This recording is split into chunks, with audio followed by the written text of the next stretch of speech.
আজকে আবারও আপনাদের মাঝে একটা স্টুডেন্ট লাইফের একটা ছেলের লাভ স্টোরি শেয়ার করব। আশা করি আপনাদের ভালো লাগবে। যে ছেলেটা স্টোরিটা পাঠিয়েছে তার নাম রাকিব, আর সে যে মেয়েটাকে ভালোবাসতো তার নাম ছিল সীমা। তাদের পরিচয়টা হয়েছিল ঠিক এমনভাবে। ছেলেটা যখন ক্লাস 6-এ পড়ে তখন মেয়েটাকে সেই স্কুলে নিয়ে আসে তার বাবা ভর্তি করানোর জন্য। তখনই ছেলেটার মেয়েটাকে দেখে খুব ভালো লেগে যায়। তখন ছেলেটার সাথে তার একটা বন্ধু ছিল। তখন ছেলেটা তার বন্ধুকে বলে, বন্ধু, এই মেয়েটাকে আমার খুব ভালো লেগেছে।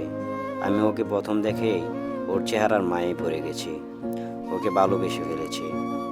এভাবে কয়েকদিন যাওয়ার পর একদিন ছেলেটা মেয়েটাকে ডাক দেয়, বলে, তোমার সাথে আমার কিছু কথা ছিল। ডাক দেওয়ার কয়েক মিনিট পর মেয়েটা তার এক বান্ধবীকে নিয়ে ছেলেটার কাছে আসে। ছেলেটার কাছে মেয়েটা আসতেই ছেলেটা বলে, আমি তোমায় প্রথম দেখেই খুব ভালোবেসে ফেলেছি। মেয়েটা ছেলেটার মুখে এমন কথা শুনে একটা মুচকি হাসি দিল আর বলল, এর উত্তর আমি পরে দেব। এই বলে চলে গেল মেয়েটা। প্রায় 2 দিন পরে মেয়েটা ছেলেটার কাছে একটি চিঠি পাঠায়। মেয়েটা উত্তরে হ্যাঁ বলেছিল। মেয়েটাও ছেলেটাকে ভালোবাসে। এদিকে কয়েকদিন পর ছেলেটা তাদের দেশের বাড়িতে চলে যায়। বন্ধ হয়ে যায় তাদের দুজনের কথা বলা। ছেলেটার কাছে মেয়েটার কোনো কন্ট্যাক্ট নাম্বার ছিল না যে তার সাথে যোগাযোগ করবে। এভাবে বেশ কিছুদিন পার হয়ে গেল। ছেলেটার মেয়েটার সাথে কোনো যোগাযোগ নেই। একদিন ছেলেটা তার বন্ধুর সাথে আড্ডা দিচ্ছিল। হঠাৎ করে তার ফোনে রিংটোন বেজে উঠল। হাতে নিয়ে দেখে একটা অচেনা নাম্বার। কলটা রিসিভ করতেই দেখে একটা মেয়ের কণ্ঠ। ছেলেটা জিজ্ঞেস করলো, কে আপনি? মেয়েটা উত্তরে বলল, আমি সীমা।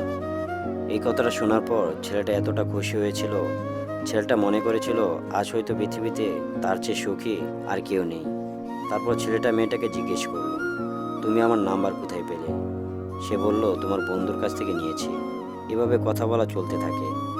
ছেলেটা মেয়েটার সাথে দেখা করার জন্য তাদের সে আগের স্কুলে যায়। মেয়েটার সাথে দেখাও হয়, কথাও হয়। তবে আগে মেয়েটার সাথে ছেলেটার প্রতিদিনই কথা হতো। এখন আর মেয়েটার সাথে ছেলেটার তেমনভাবে দেখাও হয় না, কথাও হয় না। তাদের রিলেশনে 3 বছর চলছিল। ছেলেটা মেয়েটাকে প্রচণ্ড রকম ভালোবাসে। মেয়েটাও ছেলেটাকে খুব ভালোবাসে।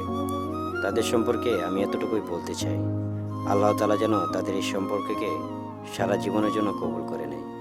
হাজারো বাধা বিপদের পরেও তাদের সম্পর্ক যেন আলাদা না হয়।